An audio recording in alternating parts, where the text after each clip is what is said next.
მადლობა ბატონ თავმჯდომარე, მეც მინდა გამოვეხმაურო იმ მოვლენებს, რომელიც დღეს მიმდინარეობს უკრაინაში. იცით რომ მთელი დღის განმავლობაში გრძელდებოდა დაპირისპირება იანუკოვიჩის ხელისუფლებასა და მომიტინგეებს შორის და დღეს უკვე ყველასთვის ცხადია, რომ ეს არის არა ის პრობლემა, რომელიც შესაძლოა უკრაინული პოლიტიკური კლასის ორ წარმომადგენელს შორის იყოს, არამედ ეს არის ბრძოლა ერთის მხრივ თავისუფლებისათვის, ხოლო მეორეს მხრივ ეს არის ბრძოლა იმისათვის, რომ დიდი ევროინტეგრაციული პროექტის პარალიზება მოხდეს უკრაინაში. სწორედ ამდენად არის ჩვენთვის ძალიან მნიშვნელოვანი ის, რაც ხდება დღეს უკრაინაში და მოხარული ვარ, რომ ცივილიზებულმა სამყარომ ამ თვალსაზრისით არჩევანი გააკეთა, ის მრავალრიცხოვანი განცხადებები, რომელსაც ჩვენ ვისმენთ მსოფლიო ლიდერების მხრიდან, ამის საუკეთესო და მეტყველი მაგალითია და რამდენიმე აქაც იყო წარმოდგენილი ჩემი კოლეგის მხრიდან.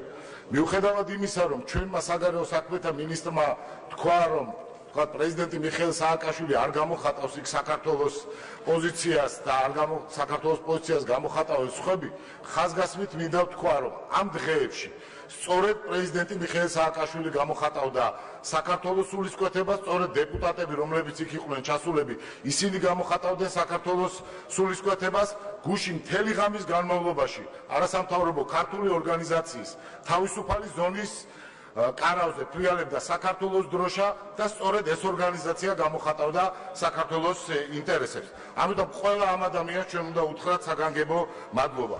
უკრაინისათვის უკვე ცხადი გახდა, რომ რუსული მეთოდებით წინსვლა არის აბსოლუტურად გამორიცხული და უკრაინისთვის ცხადი გახდა, რომ ნაციონალური ვარიაციების მიუხედავად რუსეთი ყოველთვის დაემყარება პატერნალისტულ უპრინციპო ხელისუფლებებს, რათა მათგან მიიღოს რაც შეიძლება მეტი დათმობა თავიანთივე საკუთარი სუვერენიტეტის ხარჯზე.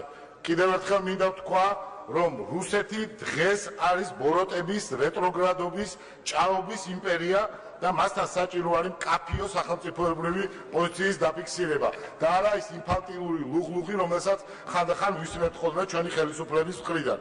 რას აკეთებდა ჩვენი ხელისუფლება აი ამ დღეების განმავლობაში? ჩვენ გვახსოვთ რაშა ტუდეისთან ბატონი ღარიბაშვილის კომენტარი, რომ შეიძლება უკრაინაში მიმდინარე მოვლენები საქართველოს წაადგეს კიდევაც, რაც არის სრულიად აუხსნელი გამონათქვამი. აგრეთვე საქართველოს პარლამენტში ჩვენმა კოლეგებმა, ქართული ოცნების წარმომადგენლებმა, რამდენიმე ათეულმა კაცმა უარყო ის რეზოლუცია, რომელიც ჩვენ შევთავაზეთ და რომელიც უკრაინის მხარდაჭერას ითვალისწინებდა.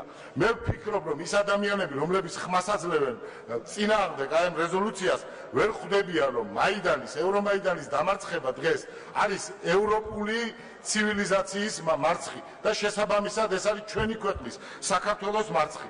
ამიტომ მინდა მოგიწოდოთ კოლეგებო, რომ გქონდეს პრინციპული პოზიცია, დავაფიქსიროთ ჩვენი პრინციპული პოზიცია, რათა საქართველო არ აღმოჩნდეს ისტორიის ბრელ მხარეს და მერყეობა დღეს და ჭოჭმანი დღეს ნიშნავს იმას, რომ ჩვენ ვიქნებით მოძალადის მხარეს, ჩვენ აღმოჩნდებით იმ ქვეყნის მხარეს, რომელსაც ოკუპირებული აქვს ჩვენი ქვეყნის ტერიტორიები.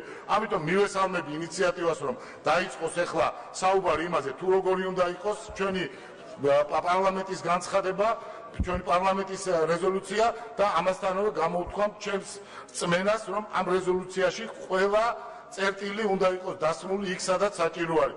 ეს არ უნდა იყოს რეზოლუცია რეზოლუციისათვის, არამედ უნდა გამოხატავდეს ჩვენს მკაფიო დამოკიდებულებას მოზალადე ქვეყნის მიმართ.